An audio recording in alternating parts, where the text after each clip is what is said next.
Hello, everyone. You are listening to She Leads with Carly, and in this show, we talk to the absolute best, brightest, and yes, badass leaders. I'm your host, Carly Malatsky. Hello, everyone. I'm super excited to welcome our guests, plural, today, Eliana Field-Marsham and Megan Black, the co-founders of SONNI, a mineral-based SPF brand rethinking sun care for everyday use. Before starting SONNI, Ellie went to Stanford and then worked at a top consulting firm, McKinsey, before joining Little Spoon, a fast-growing kids and baby food startup. While Megan went to USC, worked at Estée Lauder, and later got her MBA at Northwestern's Kellogg School of Management. But their connection started long before SONNI. Both growing up in Toronto, Ellie and Megan went to an all-girls school together and even worked together on their school yearbook and were on the same rowing team. SONNI grew out of a personal frustration with the sun care category and the feeling that sunscreen was something people knew they should use every day, but rarely felt excited about. When they realized sun care often felt like a trade-off between products that worked and products people actually wanted to use, they saw an opportunity to build something different. Now, through SONNI, they're creating high-performance, skin-first sun care that brings together mineral protection, recovery, and a brand that people can get excited about using every single day. Megan, Ellie, welcome to She Leads. I'm so excited to have you guys on. Thank you for having us. We're so excited. Of course. So first, let's actually set the scene. Megan, you're in New York, right? And Ellie, where are you based right now? I'm in San Francisco. Okay, perfect. So we got two sides of the coast here. So what I love to do is I actually want to take it back, to our childhood days. And you guys actually bring a really fun dynamic here because you've known each other for so long. So usually I tend to ask, the guests themselves how they were as a kid. But since you guys knew each other, I actually want to ask how the other one was. So Megan, tell me, how was Ellie as a kid? What do you remember? What are some memories you have of Ellie? Well, so Ellie and I mean, Ellie's older sister, Natasha, is really the basis of everything because she is a year older than Ellie and she was my best friend starting in grade 7. And so I got to know Ellie through the eyes of Natasha, or Tash as we called her. And Ellie was always just like the fun, spunky younger sister with a big personality. Tash is a bit more serious. And she was like very accomplished, so smart, but also just like had this fun side that all of us were like, Tash, like sometimes you should kind of be a bit more like Ellie. Oh, I love it. And is it a year difference? Yeah. Okay, so it's not too big at all. And Ellie, do you remember that, by the way, that dynamic where you were maybe the more spunky one compared to your older sister? I think compared to my older sister, yes. But I don't know that I would have thought that their friends would have thought that I was spunky because they were like so cool. Like I remember I started at our school the year after my sister had. So like my first day of school, I was so nervous. And I went in and all of Tasha's friends, including Meg, I don't know if you remember this, Meg, like met me at the middle school and walked me in, and all the girls my grade were like, oh my God, like she must be so cool if she knows those older girls. And I immediately was like literally so popular just by Oh, association. God. I love that. It's always like that. That's amazing. And so, Ellie, what can you tell me about Meg? But what was she like as a kid? Oh my God. I feel like Meg and her family were also like so iconic to us because I have my older sister and my younger sister, and Meg is of 4 sisters and like all varying ages. Like we always felt like we were uniquely tight as a family. And then we'd look at the Blacks and we were like, I mean, they are like even next level. Like they're so close. And so I think I always thought of that with Meg, and like every sister was good at different things and like role models to us in different ways. And Meg was always like, I would say you were probably always the funniest one of my Oh my sister's God. sons. So And nice. so Meg would always come over and she was like so warm and so fun and so funny and always just like felt like an extra sister in our household. And she always had really niche interests, which I also always found, fascinating. Like at one point, Meg wanted to be an FBI agent. And then there was one time where one of your skills was always like pairing music to like moments in movies. Yeah, that's true. And there's always very niche things that Meg is good at. And there's a lot of A facts. composer on the side. Yeah. Yeah. Okay. Wow. I love that. I love I'm that. honored. That's amazing. By the way, I fully can relate, right? I have 2 older sisters. So we're all just a bunch of Love. sisters, all of us, which is The amazing. best way.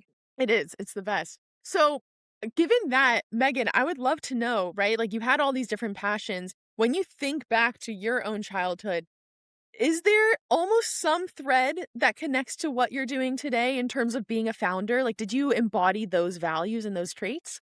I mean, it's funny because I was like wanting to be an FBI agent my whole high school career, and everyone knew it. And I was like, guys, I could be big. Also, this is very ironic being the fact that we're in Canada. And I'm just like, yeah, I'm going to figure it out. Like, it's going to be awesome. I mean, Ellie, I think, has seen this many times where like, I do love, like, I love a conspiracy. I love investigating like cover ups. I love thinking that I'm going to have a big break. But then I actually apply that to work a lot where I'll be like, I am so deep in a rabbit hole about this one brand that did this one thing in marketing. And then and I love like finding a little nugget on a podcast or whatever it is and being like, they've never said that before in public. And so I still love kind of like finding little pieces of information that are really useful and kind of string together a bigger story. But Yeah. obviously, the whole protecting national security part has fallen to the wayside. Yeah, no, I can understand exactly what you're talking about. Even the mentality of like Yeah, how you consume things almost, whether it's totally. podcasts, social media, things like that, brands, that's awesome. And Ellie, ultimately, like I said in the intro, you went to Stanford, right? And I want to know, like, how were you thinking about your career at this point, right? Were you very academic and you were just like very studious and that was almost how you were thinking about, past Stanford, or what was going through your mind at that stage? Yeah, I think while I was at Stanford, I really didn't have a clear sense of like what I wanted to be and who I wanted to be when I grew up. Like my ideas were always changing. What I did know was that I really loved understanding how people think and behave. And so I studied sociology and I wanted to really maximize for optionality and just learning early in my career. And so that's what guided me to McKinsey. I was like, I'll learn everything about different industries and functions, and I'll get a lot of rigor. I'll learn how to problem solve and how to gain trust and how to do analytics and all that stuff. But then at my time at McKinsey, I realized that like I was ready to make the shift from being an advisor to actually being an operator. And then that's what brought me to Little Spoon, where I got to be inside a consumer brand. I led planning and business operations there. And so I managed all cross functional projects, like all of our product launches. I also did strategy and was sort of a chief of staff to the CEO. And so it was an amazing business boot camp. And I really got insight into everything about the business. And it's where I fell in love with operating. I want to just take a moment, right? Because coming from Stanford, and I can understand this now too, starting a company is very much, it's a sexy thing to do, right? Like everyone starts a company. And it's almost, like, oh, great, you're doing consulting. Like that's also a normal path, but founding, very much a normal path as well. And so, Ellie, I want to ask you, was there any moments, whether it's at Stanford, at McKinsey, where you started to have the seed where you're like, one day I want to start something? Or did that only come later? And we'll get to that. But did that come later? I think it came later. It came while I was at Little Spoon, but I definitely was not even on my radar at Stanford or McKinsey. Wow. Okay. So, Meg, tell me a little bit about your journey early on in your career. So, you went to USC and then ultimately you were more on the strategy side, right? Afterwards. I mean, sort of loosely and not really on purpose. I think so. I always loved consumer brands and I kind of grew up with that like at home. My dad always worked at consumer brands. And so that's kind of what I was surrounded by. So then when I got to USC, I ended up realizing I had the opportunity to do tons of internships during the school year in LA, plus in the summer. So I was like racking up these internships and able to, I was at like Thrive Market, I was doing Kind Snacks. I did a strategy internship at RGA, which honestly was like pretty transformative to me because I realized, oh, wait, I like strategy too, especially when it relates to marketing and consumer brands. And through all of these things, I also worked at like a kind of high tech augmented reality startup in senior year. And I realized like the things I liked and the things I didn't. And I really liked consumer and like, brands that were, excellent, like the best in their field. And then I also realized I didn't like, companies that are so big that like they've kind of lost the plot. And I didn't like working on products. And this would be for the augmented reality where like I knew I didn't have the expertise to guide the strategy at all. Like I was just like, this is not my kind of wheelhouse. And so after graduation, I was like, I want to work at like a consumer leader who's killing it and where I can get a lot of kind of foundational understanding of how to build a really successful consumer business. And I found that at Estée Lauder and got placed on this team that was incredible. They were, it was e-commerce strategy for the whole portfolio of brands globally. So getting to work on like, getting onto Tmall in Asia, which is like their fancy Amazon, or, growing all of our accounts like Macy's and Nordstrom and trying to figure out which ones are strategic or weighing whether or not to let our brands on Amazon.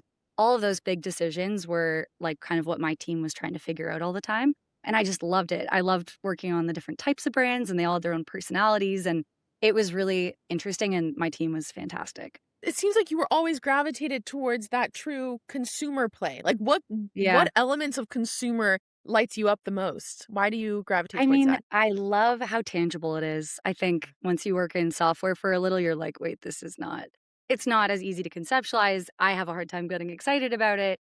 And I also was realizing that, I loved seeing that product like in a customer's hand and how like it just felt so kind of on the ground for exactly like how business works. Like I loved that it kind of felt like you're playing a video game where it's like The Sims goes to pick out his grocery.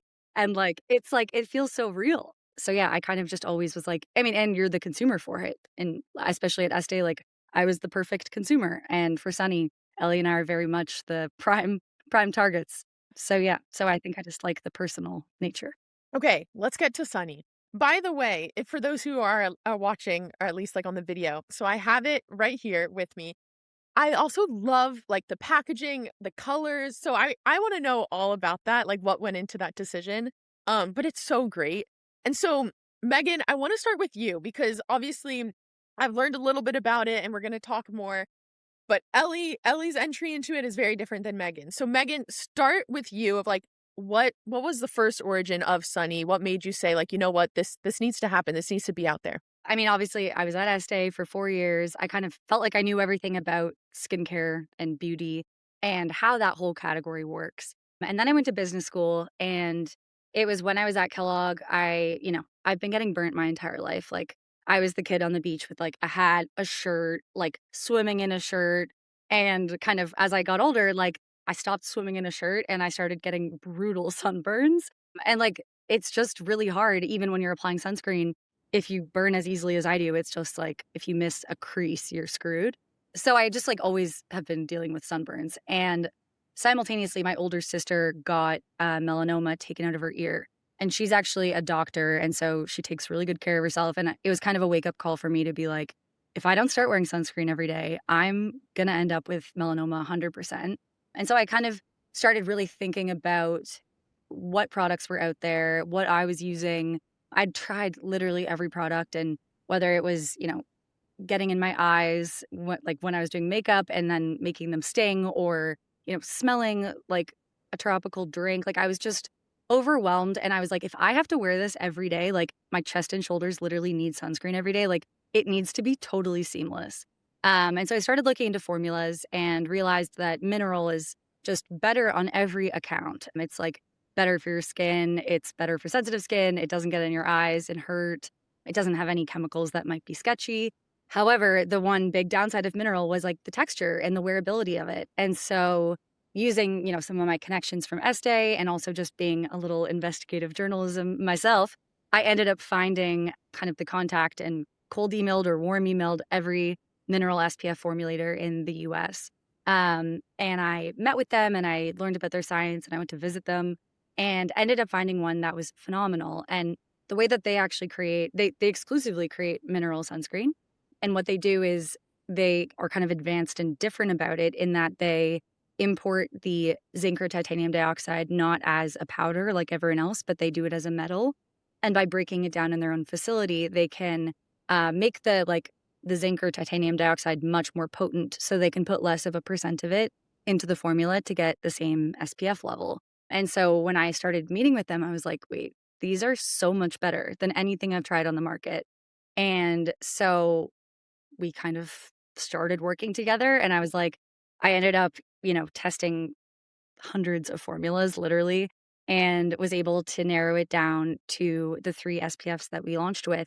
And really the idea for having 3 was that, number one, I think body is always like not given the time of day, but most people, like my sister got melanoma in her ear. It's not really considered face, I guess, but it is.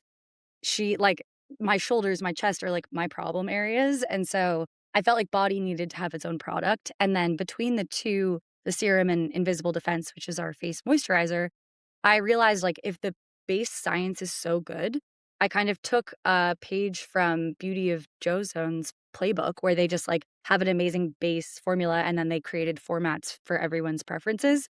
Obviously, I couldn't afford to make like a million products, but I decided a serum, which is kind of an interesting net new format, and then a regular face moisturizer that's super nourishing and amazing would be a great place to start. Wow. Okay. One thing I even want to note, right, is you had this moment, this almost like wake up moment with your sister and what she experienced. And I'm curious what you think about this, but I think when it comes to sunscreen, sometimes you need that, wake up moment to be Yeah. like, oh shit, like I need to now, take care of myself. Ellie, I think about Stanford, how no one wears a helmet.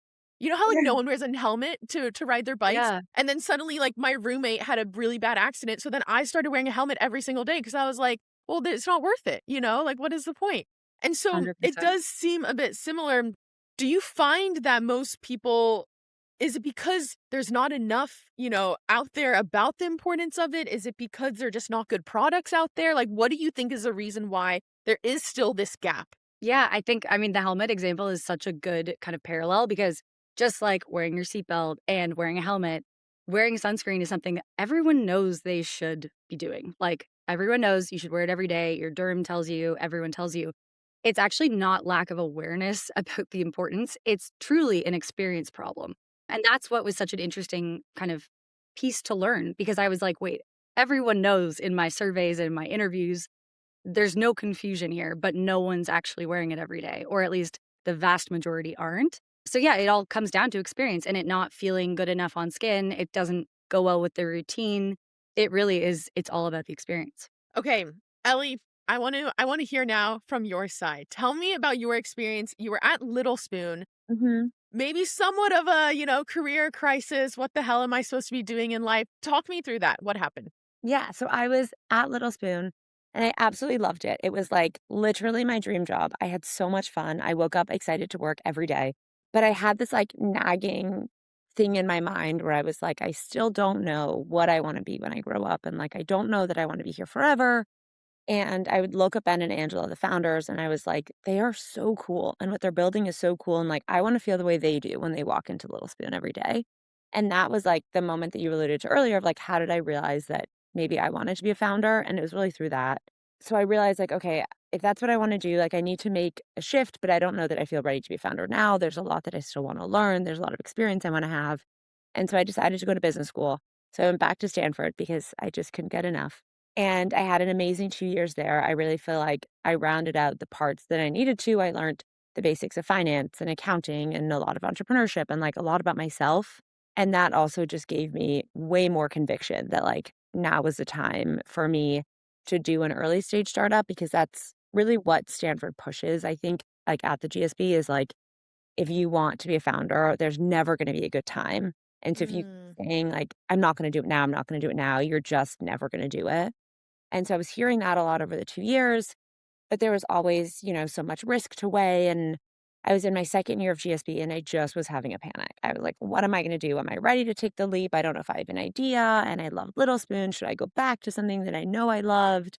And so that's when I actually reached out to Meg because 'cause we'd stayed close this whole time, and I just reached out for sisterly advice. I was like, "How did you decide to do Sunny full time? How are you making decisions every day? How do you feel? How are you surviving on a founder salary? How are you doing all of it?"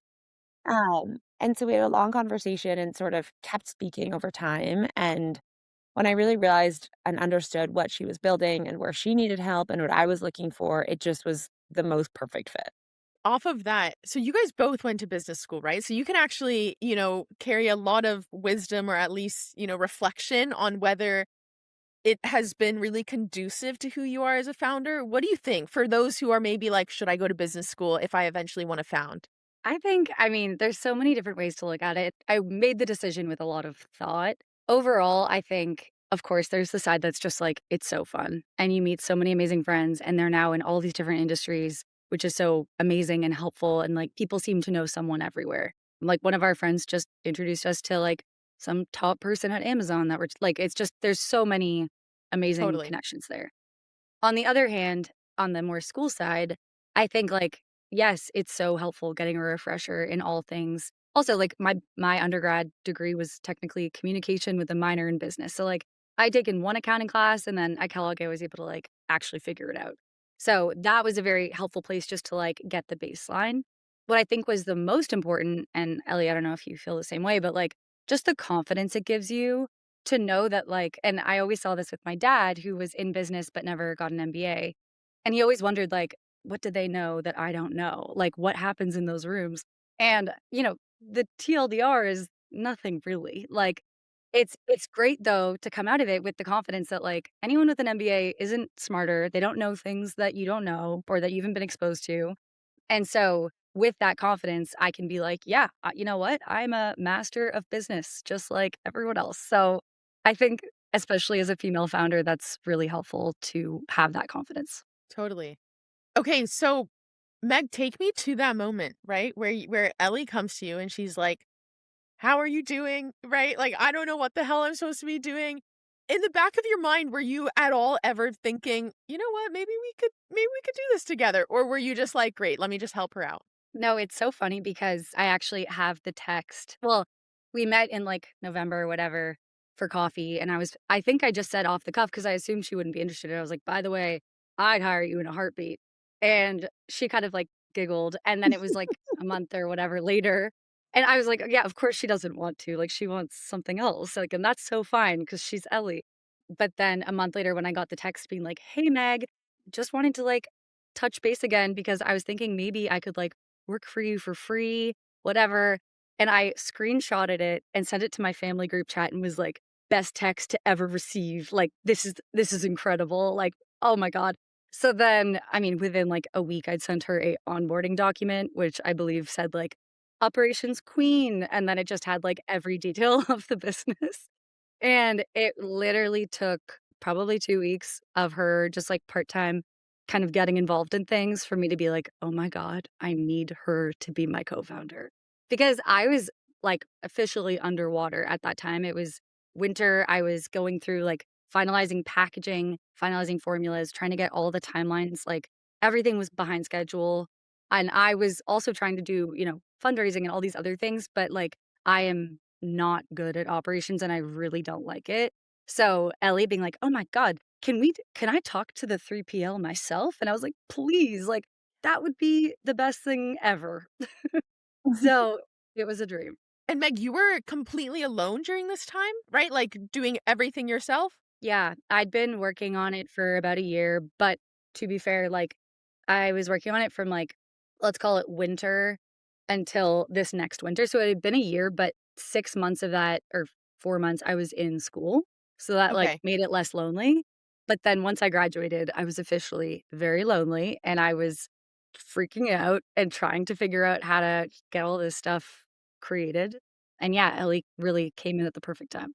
I love how Meg probably acted like everything's fine. This is so fun. Meanwhile, she's like completely drowning. She's like, "Please come help me." It's like, "This would be such a fun little project for you while you finish your MBA," and then I'm like, "By the way, like, I just cried about this, like, can I call you?" So, Ellie, take me back to that. Like your trial, right? What did those Yeah. 2 weeks, that month, what did that give you? And how did you decide, "Oh, this is what I'm ready to do now?" I mean, it also was, like, pretty fast, but I felt that I needed to test was I gonna think it's fun to just be figuring it out ourselves? Was I gonna know how to do it? I think that was a really limiting belief that I had, was that I needed to be more of an expert and get more experience to be able to be a founder. And the trial period just helped me realize, like, that's not the case. Everyone just kinda figures it out and, like, I know enough and I know how to ask the right questions to get me there, which was probably a nod to, like, my training from McKinsey where they just throw you at 22 into a new industry and they're like, "Figure it out and tell a 40-year-old how to do their job tomorrow." And so, yeah, so it was pretty immediate, and I think I do remember a moment, like, we had a call with a 3PL, and, like, I love logistics, like, I just love ops, and we had the call, and I was fired up, it was so fun, and I remember going to my roommates after and just ranting about it and being like, "This is so fun, I love how I get to use my brain, it's like a logic puzzle of figuring out all the pieces, and it's so fun to be doing this with Meg," and then I went on, like, a love rant about Meg, and then at the end of a 10-minute spiel, I was like, "Okay, clearly I want to do this, and it's time." Oh my god, I love that. First of all, Meg, you notice this too, but Ellie, like you could see she lit up when she talks about logistics, which is not common. she, like, in her free time will, like, do inventory, like, random new projects in inventory, and I'm like, "You actually couldn't pay me to do that right now." Like, I love this for you. Clearly, it seemed very obvious that there was very clear swim lanes, right? Which when you get as co-founders, like that is probably I've had so many great founders on this podcast, and if anything, the ones that absolutely probably rupture and go up in flames are the ones where like you're kind of stepping on each other's toes. Was Yeah. that a conversation to have, or was it very just like seamless to be like, great, I'm owning this, you're gonna own this? It was really seamless. Like, we have really different interests, so we do a very, like, right brain, left brain split. So, like, Meg, as CEO, does all of branding, marketing, e-com, HR, sales, and then I take all ops. So I do, like, ops, supply chain, manufacturing, finance, like, analytic stuff. And it's great because we each love what we do. We each don't have that much interest in what the other person is doing. And so it gives us really great swim lanes and really great decision-making rights because everyone always knows who makes the final call on what. And then at the same time, we have, so much trust in one another that I don't second guess Meg's calls. She doesn't second guess mine, but we like are involved. Like I will always ask, Meg for opinions and she knows how to think through all the operations and everything and vice versa with marketing. So we get a good amount of like trust and cohesion, but we also are we split the business. I mean, it's funny because I feel like Ellie also, like, you obviously are so good at ops and you, like, love it. But at the same time, like, if I'm stuck on something for marketing, like, and I feel like you're better at this than I am. Like, you have really good net new ideas. Whereas for ops, I'm always just like, are you sure? Like, I don't know. Like, let me reread the email. So, like, I feel like you actually have a little bit of the marketing in you, but you do let me take the It's reins. also what I imagine, right, is Meg, if you're like so in the weeds of marketing, sometimes it's so refreshing to get like a new perspective where maybe she's not thinking about it all the time. So I think like that feeds into it as well. So I want to know there's so many narratives about don't start a company with your friend versus like, oh, it could be really amazing to start a company with your friend. Right. And you guys actually go even farther back, not college roommates, not, college friends. You guys are family friends. Like the fact that you sent a text to your family saying, like, best text I've ever gotten. I really want to know, first of all, Meg, I'll put it to you first. Like, did anyone in your family, did anyone be like, no, no, like, this is probably not a good idea because what happens if it all goes south? Honestly, very little pushback. I would say Okay. everyone said, like, "Just keep in mind that, like, if things go south, like, you need to make sure that like, it needs to be civil at all times." And I was like, "Obviously, like, that's no problem." And I was like, "Also, it's not gonna go south." But really what I've realized is, like, I can't imagine starting a business with, like, a roommate or, like, someone that you refer to for all of your emotional needs per se. Because Ellie and I just have, like, shared trust, shared values, like, it's so nice that we know each other's lives, like, I know all about Ellie's family, and when I get their updates, I'm, like, thrilled, and vice versa. So it's just lovely that we, like, kind of have the same sphere that we operate in. At the same time, like, we both have lots of other people that we go to for, like, an emotional breakdown about something non-work related. But I really think keeping our, shared values and respect at the forefront is, like, best case scenario, really. Totally. And I love how you said respect. I think that's the key, right? Is just like true respect. Ellie, did you guys have any early conversations about this of like we're going for it? What happens when we have conflict? How will this affect us? Should it affect us? Yeah, did you guys have early conversations? Yeah, we did, and I actually think that's, like, a place where having an MBA or the MBA experience helped because there was so much discussion about how to have important conversations and how co-founder relationships are often what break a business, and so we knew going in that, like, we needed to have them and I think had good ideas of how to. So we did really upfront be like, "These are the areas of business, who makes decisions when? When does, like, Meg as the CEO make the final call?" Or whatever, and we did it in such a respectful way that we were just like, "This is the way it needs to go," right? And so I think it's really helped us then go into the business, and we are so close, and we always, like, start our check-ins with some, like, life update and random stuff, but then we're really good at then being like, "Okay, like, let's get to business," and we kind of, like, turn that side of our brains on and get through everything. Yeah, I think that, like, being friends and having this long-term friendship, it's not gonna prevent conflict from happening, but, like, what you can use to prevent that conflict is, like, over communicating and like sharing things and really like aligning on kind of how we work together from the beginning, which is what we did. I just because you said that, this was happened very, very recently where someone asked my co-founder and I, how do we handle disagreement, right? Like the same question. And I really loved his answer, like really stuck with me. And it was so simple, but yet so like profound in that he said, more often than not, it's not necessarily a disagreement, but it's often just maybe a misunderstanding. And so it's really a matter of just talking and like making sure that you guys are fully understood before you even recognize, oh, do we disagree? Right. And Yeah, it's so true. Like, so it's so often true. that is really the breakdown. So, anyway, I really appreciate that. And given that, what advice do you have for maybe, two young girls or guys who are just like, great, let's go start this. There's a passion there. Everything is there. They're good friends. Like, would you pose any caution, do anything beforehand? Yeah. What advice would you give? I remember when Ellie started and I was like, girl, I've been here for a year and like, here's some things you should know.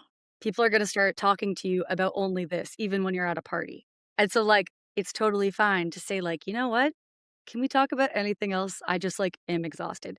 And so, like, and that's obviously like an external one, but like, even with each other, like, we have things that we do to try to make it feel even better. And so it's like, we try not to talk about business on the weekend. Like I try to save posts instead of sending them to her on the weekend because I'm like, I don't want to interrupt the brunch you're having with like, another marketing thing we should do. And so like, I think just the point is really making sure that the person that you're going to partner with, and by the way, like your co-founder relationship, you're going to spend the most amount of time with them of anyone in your life. You now co-own like probably your biggest asset in theory. And so it's like a very important relationship to get right. And so just making sure that you're vetting them in the way where you're like, is this someone that I want to co-own a business with in 5 years, in 10 years, maybe? Is it something that I think that like our values are aligned enough and I'm not just like pretending they are? And do we have all the right, like, it's not a prenup, but it's like a pre-work where you're just aligning on all the things that you agree to and ideally having them in writing. Like, it doesn't need to be legal, but just like something where you can say, like, point to and say, like, well, back then we did say this. Like, how do we think about it now? Totally. Because also it could be very uncomfortable, right? It could be an uncomfortable thing, but like you have to do it because you never know and things happen. By the way, I love what you said of just like whether we want to or not, it does become all consuming. So like Yeah. naturally when you do go to an event and they're talking about it, I'm like, oh great, like I gotta talk about it more. Yeah, I I can't. totally get I need that. a break. So Ellie, given your whole process, right? And choosing to join Sunny and starting this company and maybe having that limiting belief, like you said, of like, can I do this? Will I ever be ready? I want to know now that you're in it, now that you've done it or you're doing it, what are some of the things that maybe no one prepared you for that you didn't expect, or maybe something that's, yeah, unexpected in starting a CPG company? Oh, that's such a good question. I think two things. I think on the personal side, to Megan's point of how it becomes like your whole world, I think as a co-founder who joined later, and even though it wasn't like my baby from the start or my idea, the like buy-in and how personal it feels so quickly is something that like I could not have expected. Like I think, I expected it to feel like a job that I like really care about and a product that I really care about, but like the extent to which every customer service email comes in and you're just like, oh, or you're like, yay, and it just impacts you so deeply is really, amazing. And it's like such a beautiful thing to feel. And then I think on a CPG, like on the business side of what people don't necessarily talk about, but I wish we had, was that like you can't as a brand be everything to everybody. And I think we sort of like fell into that trope pretty early on because it does lend itself well to something like we are reef safe, we are better for sensitive skin, we are non-comedogenic, we are unisex, like we are mineral, all these things. And so, as we were trying to communicate it, we're like communicating all of these different value propositions, which like can get you a bit lost when it comes to the right person. Using paid ads, people always talked about it as just a way to sell and just a way to convert. But we've actually been using it as a way to test our messaging and put different ads out there with different amount of messaging. And then you really see what resonates. And like what's been really surprising for us is that we assumed that the biggest converter was going to be talking about white cast because that's everyone's pain point in interviews before we launched. And it does convert for sure. But the biggest converter is talking about sensitive skin. So like eczema, rosacea, acne. And that's just been like such an unlock that we couldn't have gotten if we weren't testing the messaging to really get it right. How much does the education piece come into it? Because even while you were talking, right, you were telling me about mineral versus chemical. Like, I'll be totally honest with you. Like, I've played soccer my whole life. All I've known is just put sunscreen on. That's it, right? Like, that's truly it. And then nowadays, like, you get these, influencers, and there's more noise about it. And like, make sure you even like fitness clothing, right? Like, there's chemicals that can seep in when you sweat and all this stuff. Tell me a little bit about the science behind it and how you've had to use that to educate the consumer. The signs of like the difference between chemical and mineral, that's like an important place to start, is that it's a difference in how they protect your skin. So mineral sits on top of your skin and it acts like a mirror and just like reflects UV right off you. Chemical filters absorb into your skin and they react with UV to convert it into heat. And like that's how it protects you at a baseline. And so because mineral doesn't absorb it to your skin and there's no like chemicals that can be linked with endocrine disruption or anything, it's always been known as a healthier, safer option. It's pregnancy safe. You can use it on kids. You can use it on like post-procedure skin in a way that you can't chemical. But because it sits on your skin and it's zinc and titanium dioxide, which are white powders, it leaves that like chalky, gross white cast. And so that's why people don't use it, and that's why it's a, like, minority of the market. And so explaining that and, like, the importance of why people should switch to mineral is hard, and it's hard to communicate in a short ad. And we're lucky that, like, we are really playing with the tide of consumer shifts right now where people are more and more looking towards mineral, and if you look at the growth of the sun care market over the next, like, 5, 10 years, it's really all mineral right now. So we get to play off of the change in education, but it is still hard, to convince people of that and to convince people that our product doesn't leave a white cast. So that really is like the importance of us showing through videos. We have 2 dermatologist advisors also who help with communication across our platforms. And it's important to us to be a science-backed business. Like there's so many SPF businesses right now that are under fire because like they don't protect the way that they say they will. And that's to us is just like not okay. So yeah, we're trying to communicate that. And then, we also fall in a place where we're trying to figure out as a brand, how do you communicate that mineral's better than chemical without ever, being like a total naysayer against chemical and saying bad things? Cause like brands do that and it's just not our brand because we do believe like you should use mineral, but you should use SPF period. So like you should use whatever sunscreen you're going to wear every day. And we don't want to, criminalize anything and cause alarm and like panic in consumers. But we do want to educate towards mineral. So that's sort of a game we try to balance. But I will say, based off of that description, like, yes, SPF is the most important part, like protecting your skin. But at the end of the day, it does seem like chemical isn't the healthiest option for your skin. No, not compared to mineral. Yeah, there's been a lot of studies. So this is why it's also like a little dicey because the only 2 ingredients in sunscreen that have ever been identified by the FDA as generally regarded as safe and effective is zinc and titanium dioxide. So that means all the oxybenzone, all of those are not avobenzone considered safe and effective technically. So that's like point number 1. But then point number 2 is there's been so many studies, some that are like very fear-mongering that say that like it causes hormone disruption and early puberty and all of these things to be using those chemicals. Others that say, hey, actually, we didn't really notice much. So there's like conflicting scientific studies. And then on top of that is just the FDA saying, by the way, the only 2 that are safe and effective are these 2. So like we just don't want to get in like, arguments in our DMs about what constitutes safe or whatever. So we're just like, you know what, wear sunscreen. And if you're wondering what's the safest and the most effective, it's going to be mineral. And trying to just not get too in the weeds. No, it makes sense. Totally makes sense. Because I think you're right. Like, also, at the end of the day, when it comes to studies, there's the funding behind it. Like, there's so many influences that come into it, unfortunately, that within any industry, right? In like truly any industry. So it's a matter of even just educating that piece of just like know what you're researching first and foremost. So, yes. Okay, and how did we come to this packaging? The colors, like what was that process like? So that was like, I loved this process. I actually worked with an agency called Tether. They're in Seattle. And they actually, the founder, Stanley Ainsworth, is phenomenal. And he actually did the whole branding like from scratch for Tatcha, the Japanese inspired skincare brand. And so early on, we kind of identified how much I loved the blue hue of cyanotypes, which I don't know if you're familiar, but like they're the first form of kind of photography. It's like if you put this particular photochemical on a paper and then, people used to put like flowers and stuff on top and then UV rays would create this beautiful blue. And so I kind of loved that. So then we kind of got into this blue, and then the background of the packaging is now like kind of a vague cyanotype. But yeah, that's kind of the base of the blue. And then the name, I mean, my working name for this before having to do a whole trademark thing was Shade. But what I didn't like about Shade was that, like, that's highlighting the part where you're hiding from the sun. And I was like, no, this needs to be a brand where, like, you get to go live your best life in the sun and just do it well protected. So that's how we landed on Sunny. I love it. By the way, I very much notice your investigative journalism hat comes on even in the choosing the color blue, right? You were like, this is the first color used. Yeah, that's amazing. I can't turn it off. I love it.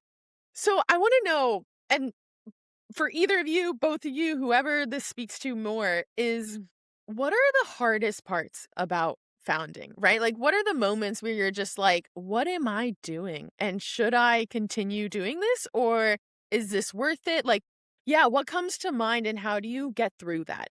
It's all kind of tied up in like emotional regulation. Before I was launching, I was very unregulated because everything kept getting, delayed. And then I kind of in my head was like, look, once we launch, everything's going to be perfect. Obviously, we launch, everything's not perfect. Like same issues, but like actually it matters more because now we're live. And like I think there was a time, it was actually like a month ago, and Ellie and I had a great call and we found out that Heyday had decided to put us in all 38 of their stores. And Ellie and I on that call were like, we need to bask in this for a second. Like, this is arguably the best single piece of information or like news we've received since launching in October. And I think like it's really easy to get swept up in the lows because they're like the ones that are, that you flagged and you've pinned in your email and you're like, please, like, I have to figure this out. Like, this feels like a emergency. But like taking the wins as they come and like really like taking a moment to like acknowledge that and be happy about that. I think my friends have kind of helped me to realize this because my friend the other day, she's like, you must be so proud of yourself. And I was like, I don't know. Like, I'm not yet. Maybe I will be soon. And she was like, but if you told your like 15-year-old self what you were doing right now, she'd be so excited and proud of you. Like, I was like, yeah, but we need to be in more doors and we need to be doing more and blah, blah, blah. And she was like, this is like sick. Like, you should just like acknowledge that this is awesome. And like, this is exactly what you wanted to do. And so I think regulating your emotions and like taking the wins and like taking the losses in stride and just like seeing the bigger picture is very important. I love that. Ellie, do you have anything to add? Yeah, I think in a way that I've never felt before, like I compare myself to other brands and founders all the time. And it is so hard. Like I'll see other brands and be like, oh my God, they're, you know, viral on TikTok or they just got this huge distribution. And I'm like, well, where did we go wrong that we don't have that? And it just will make me so sad. And then I'll hear about, another brand that like we're doing better than, and then I feel better about myself. And then it makes me feel horrible because I'm like, why do I feel better because someone else isn't doing as well? And I think like processing that has been hard to be like, don't compare yourself to make yourself feel worse or better. And like, I think it's just like, it feels like an ugly trait when I have it.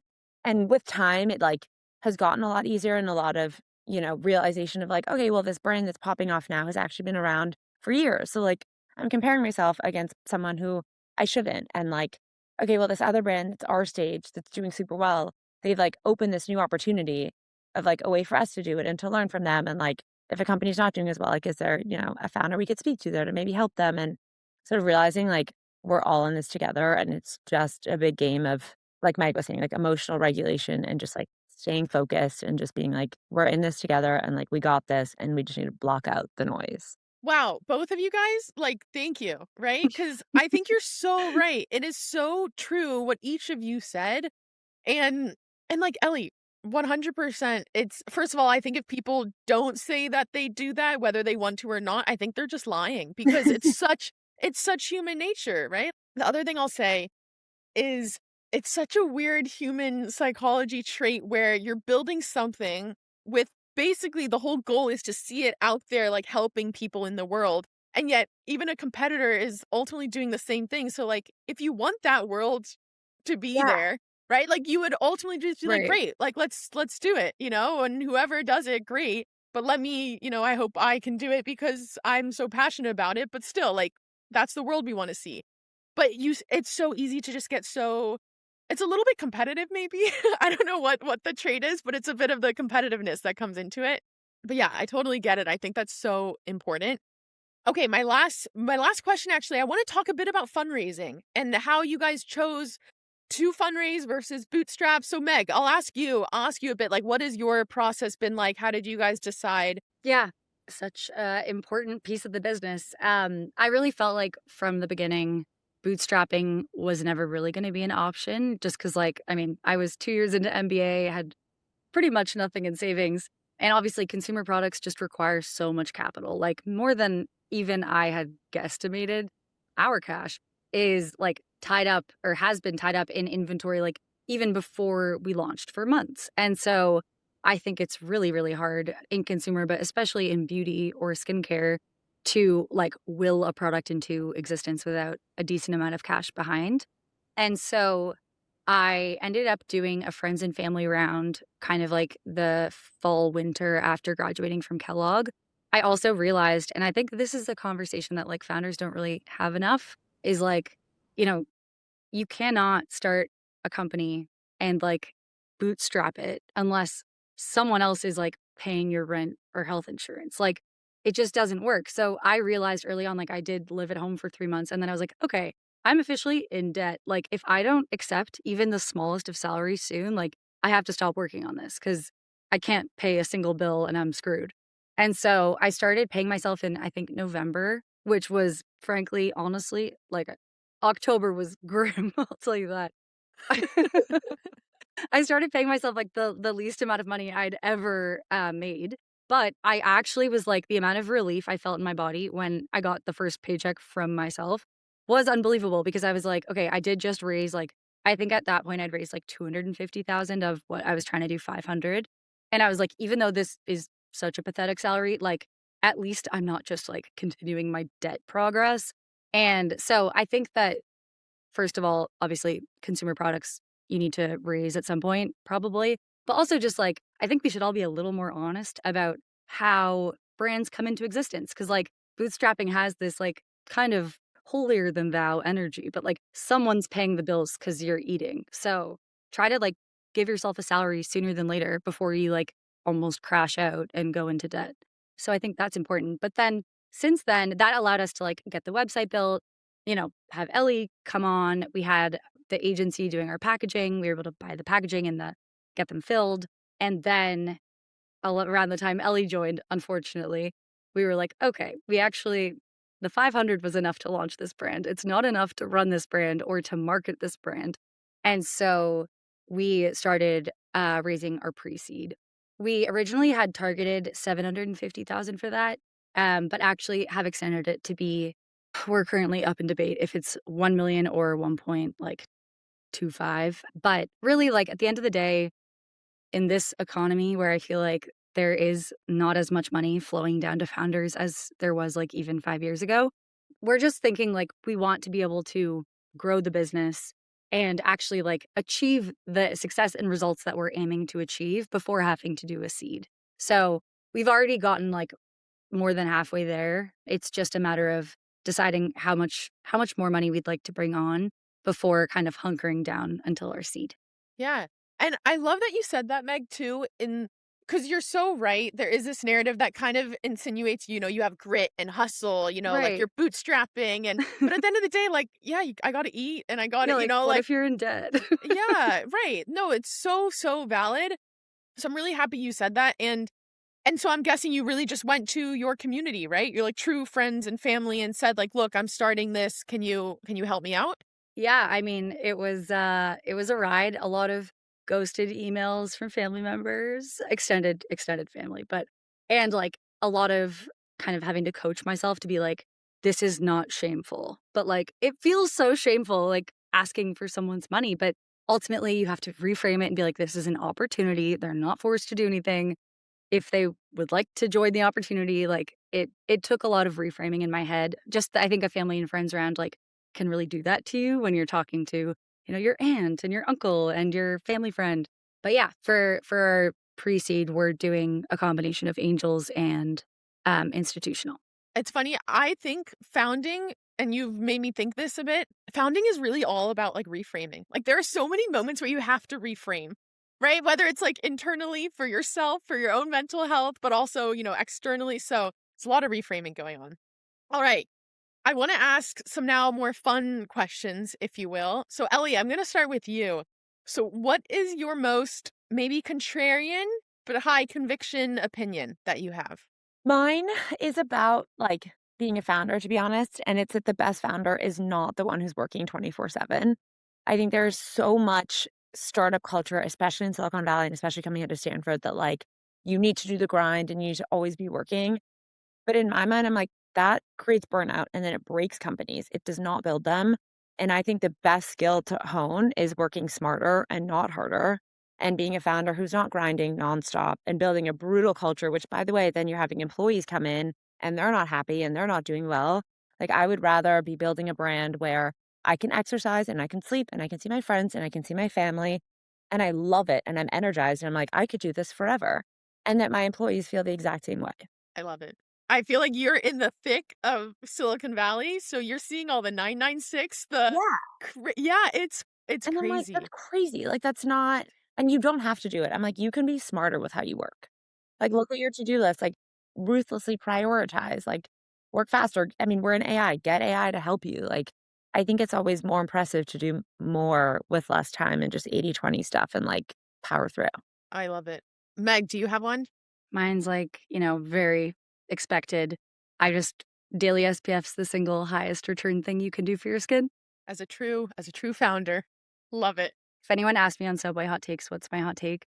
It's that the best chocolate cake in New York City is at the Comedy Cellar. What? I know. It's so good. Why have you even eaten their chocolate cake? I don't know, but now I do it. I was gonna have like no opinion because I don't really know. Ellie's reaction, she was like, "What the hell are you talking No, about?" like, I've never seen someone order the chocolate cake at the Comedy Cellar. It's me. I'm eating it all. Not like at a bakery? I don't get it. There's like so many bakeries in Guys, New it's York. a once in a lifetime chocolate cake. Okay, well, we can go when I get to New York. Yes, 100%. Done. Did you go? Okay, I'm not gonna ask more questions about it, but okay. Love it. All right. My next question for both of you, because I believe you both have one, is if you had the power to assign a book for really everyone to read, what would that book be? Okay, mine is definitely Tiny Beautiful Things by Cheryl Strayed. I have bought it for most of my friends. And it's like a collection of advice columns that is just a masterclass in empathy. And I think it makes you so much kinder and clearer about like learning about what people are going through and how much you aren't seeing. And like equally, I think it's a really great lesson in self compassion and like being okay with being on a messier path. And I read it first like maybe 5 years ago, and I have reread it constantly whenever I feel like I'm stressed or in a hard place in a relationship or with work or with anything. I just reread it and I feel so much more grounded. Oh, I love it. I'm gonna read it. I think that's empathy is probably one of the more important qualities to try embody. Okay, Megan, what's yours? I've been like telling this to people for years, and I honestly think that like not enough people have actually taken me up on my recommendation. So here I go. Please, you have to read it. It's Factfulness by Hans Rosling. He's the guy that invented those like bubbles that would show like trends in like geography, like, human development index, whatever.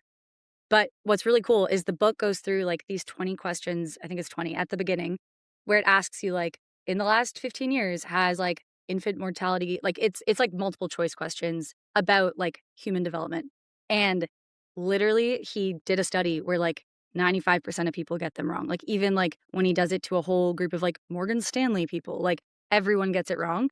And so it's really cool because like I mean I avidly read the news and like everything is so negative and it's really easy just to be like wow, the world is so bad.